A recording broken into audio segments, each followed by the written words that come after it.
Hello and welcome back to 100 Yards of Football Sports Talk Radio. I'm your producer, Jeremiah Long, and joining me to talk about Brad Van Pelt, the linebacker legend, are our two hosts that know everything about football from the linebacker to the quarterback. I know I'm talking about it like it's the most basic thing ever, but from a perspective of a viewer, you need someone who actually knows not only the basics, but the legends and everything in between. So that's why today we've got our host, Mr. Vincent Turner, who I call the Mr. Football Encyclopedia, and a person who knows it from the field, from not only the perspective of the fan, but from being a legend himself, Mr. Harper LeBel. How's it going? Great. It's great to have another show with you, Jeremiah. I've seen some of the pictures that you're going to put together. I want to thank you in advance. There are so many different photographs that we could have chosen from, and a lot of cards. Did you notice, Jeremiah, more cards, the tops and the Donruss cards of our guest today, the one we're going to talk about, Brad Van Pelt, than I'd seen in any of the others. A lot of them are signed, but pictures that made it onto the internet. That was one of the unique things about doing our research for Brad. Man, what an outstanding football player. What I didn't realize about Mr. Van Pelt, man, was he an outstanding athlete.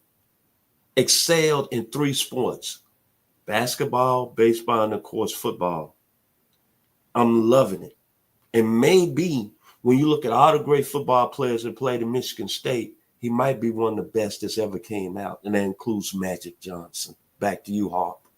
Well, let's talk a little bit about Brad Allen Van Pelt, born on April 5th, 1951 in Owasso, Michigan, kind of near Flint, kind of near Lansing, in a little bit, just a small town.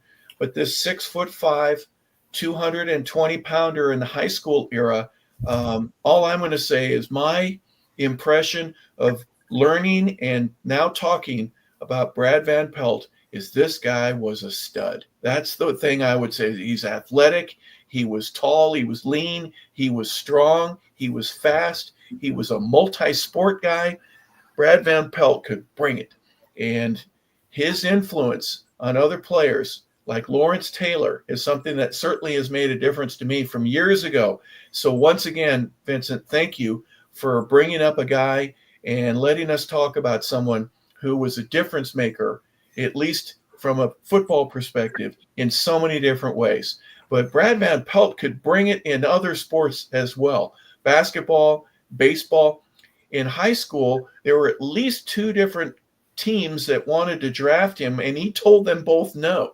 Now, you told me just a few minutes ago that the St. Louis Cardinals ended up drafting him regardless, but the California Angels and the Detroit Tigers were very interested in this young man, and they didn't want him to go to college. Even though he got to play a little bit in college, he turned out being a fantastic football player, and we think he made the right choice with that. But as a basketball player, even in high school, there was a writer named Dean Howe, and Dean wrote about high school sports in the Flint Journal, and someone had called him up and said, hey, you need to go see this guy in Owasso. He can play basketball now. He had 32 rebounds just the other night. In an 8-minute quarter game, right? You're much shorter game, 32 minutes, 32 rebounds. Are you kidding me? And so Mr. Howe didn't believe him. So he decided, I'm going to go watch this kid play. The very next night, he counted over 40 rebounds that Brad Van Pelt had in a subsequent game. So he realized right then and there that this guy was a man amongst boys. At 6'5" in the early 70s, high school player of that size. Obviously, he was bigger than most of the kids that were out there. There were a few that might be taller that are genuine basketball players. But look at the picture on the upper right-hand corner, the black and white one. That's when he's at state. But look at the shoulders, man, the biceps. This guy as a basketball player. But more importantly, look at his legs, man. This guy was in shape. He was a stud. He could lift. He was strong. He could run. What an amazing high school player. And he played well enough at the high school level, obviously, where he gets a scholarship. He wants to attend and be close to home. He goes to Michigan State. They created a position called the Monster Man, a.k.a. the rover position in Michigan State. And that position was invented for George Webster on the 1966 Michigan State team. They had Bubba Smith, Jimmy Ray, Clint Jones, Gene Washington.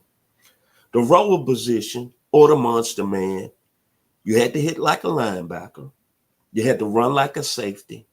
And you had to be strong enough where you can come to the line of scrimmage and deal with some defensive linemen. And you had to be smart. You had to be gifted. And you had to have instincts off the charts.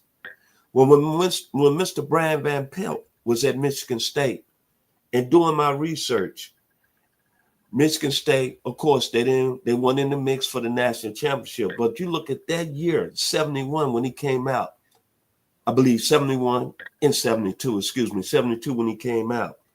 There was no question about it. Pound for pound, he might have been the best football player in the country at any level. And you think about all the great college defensive back and safeties that's played this college game.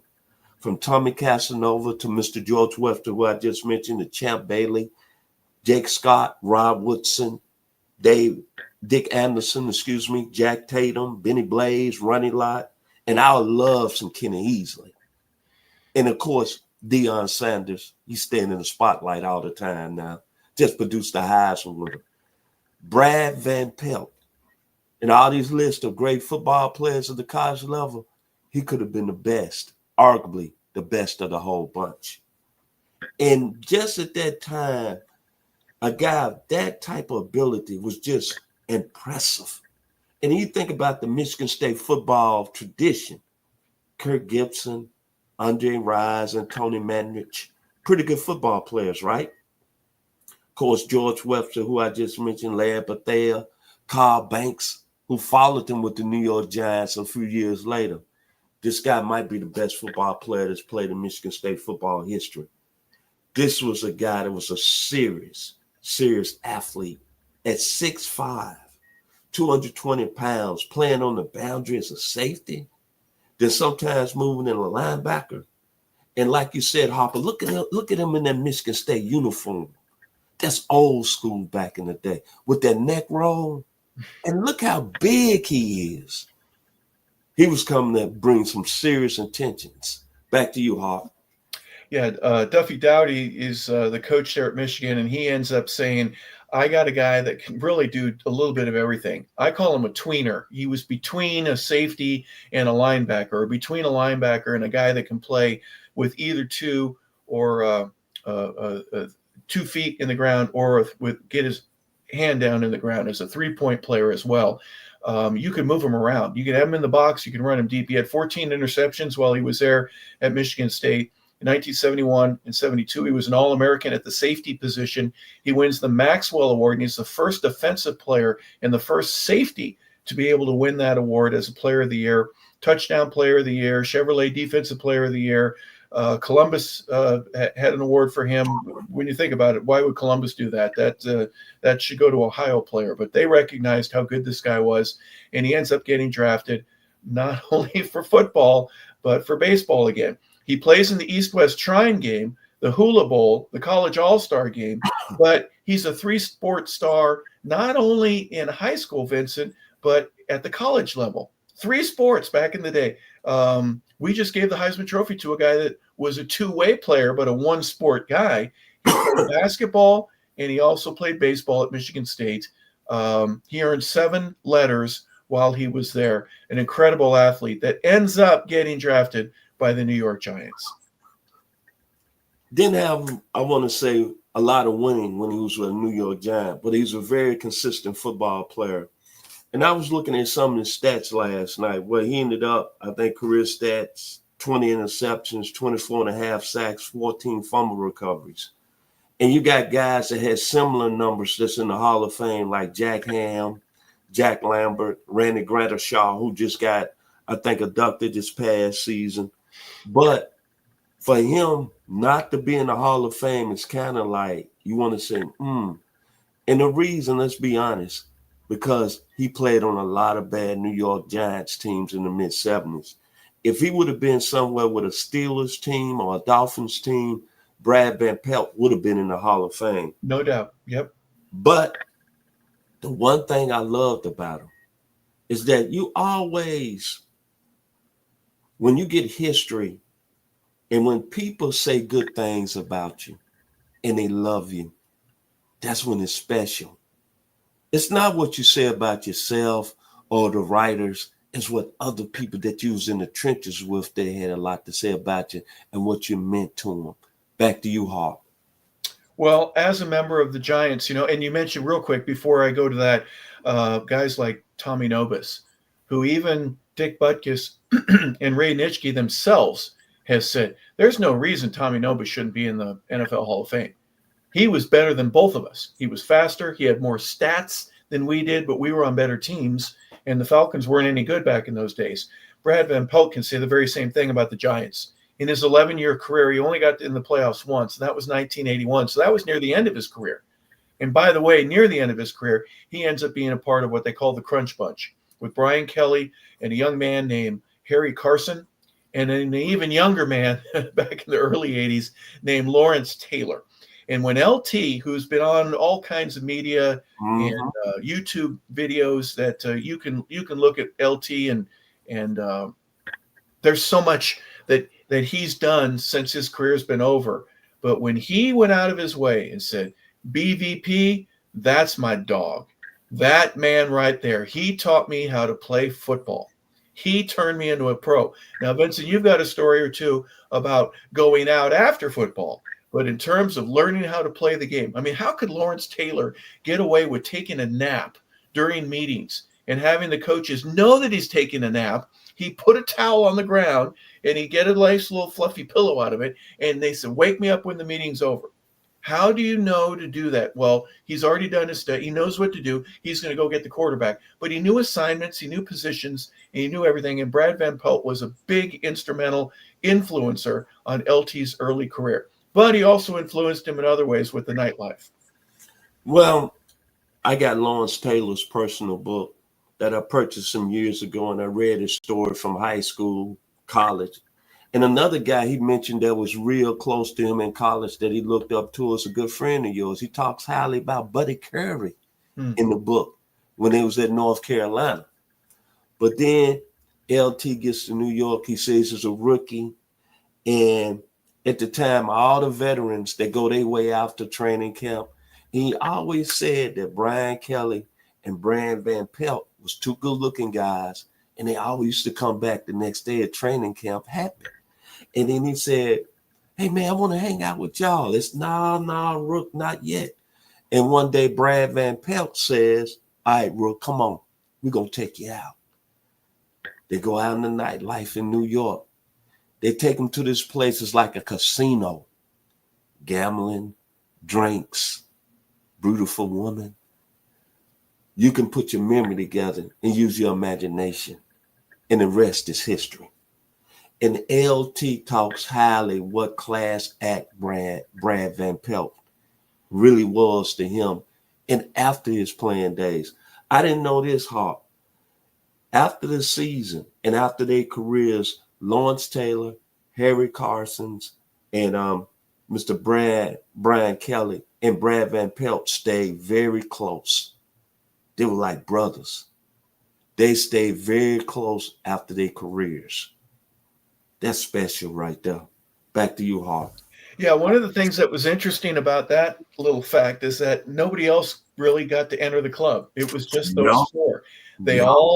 They appreciated, they loved each other, they worked hard together, and then when they were done with their careers, they still stayed in touch, which I absolutely admire and love the fact that they did that. But it was real hard to break that code and to be able to get in with them. It was them and only them, pretty much exclusively. One of the unique things that Brad had in terms of his career is he's one of the few players, really the only one that got to play in the four different stadiums: Yankee Stadium, the Yale Bowl, Shea Stadium, and then Giant Stadium, which was built exclusively for the Giants early on in the construction of that. The Jets ended up getting to play there as well, but he played for Alex Webster, Bill Arnsparger, John McVay, and then Ray Perkins, who was the head coach in New York for a short time before Bill Parcells took over. And Bill did something magnificent with the organization in a very short period of time, but Brad was near the end of his career and didn't get to reap the fruits of that victory. You mentioned fellow Spartan Carl Banks. Now, Carl ended up being one of those guys, and Gary Reasons was part of that bunch crunch replacement, Bunch Crunch 2. And they end up winning the world championship in 86 and then again a couple years later. So an amazing career for Brad. And then his son, Bradley Van Pelt, ends up having a pretty amazing college career. He's in the NFL for a couple of years, and he was a thrower but a runner, one of the few guys to throw for over 3,000 yards and rush for over 1,000 in the college career. Played with the Broncos for a little while, kind of hung on a little bit, but didn't have the same career. He was only 6'2", and Brad was 6'5". But talk a little bit about his legacy, things that he leaves behind. I wanted to close with, unfortunately, we lost him way too early. He was only 57 when he died. He was a guy that loved Michigan State University, did a lot for the school, Mr. Van Pelt. But what I really loved about him was that when you play this sport at a high level, you want to see your kids do well. And I remember, when his son was playing football at Colorado State, he was one of the first dual threat guys that made a lot of things happen. And he was a real good football player. And people don't know, and we watching today, his son played at, what's that school up there in Fort Collins? Colorado State. Go Rams. Who the alum right now? Mr. Harper LeBel. So I know he got to be proud when we talk about them Rams, Colorado State. But Brad Van Pelt, like I said, what he did after the game was so special and very respected. And this is one point that I'm going to say today about him. I hope that when I pass, at least it'll be some people at my funeral, when he passed, they had it back in his hometown. That was 1,000 people attended. 1,000.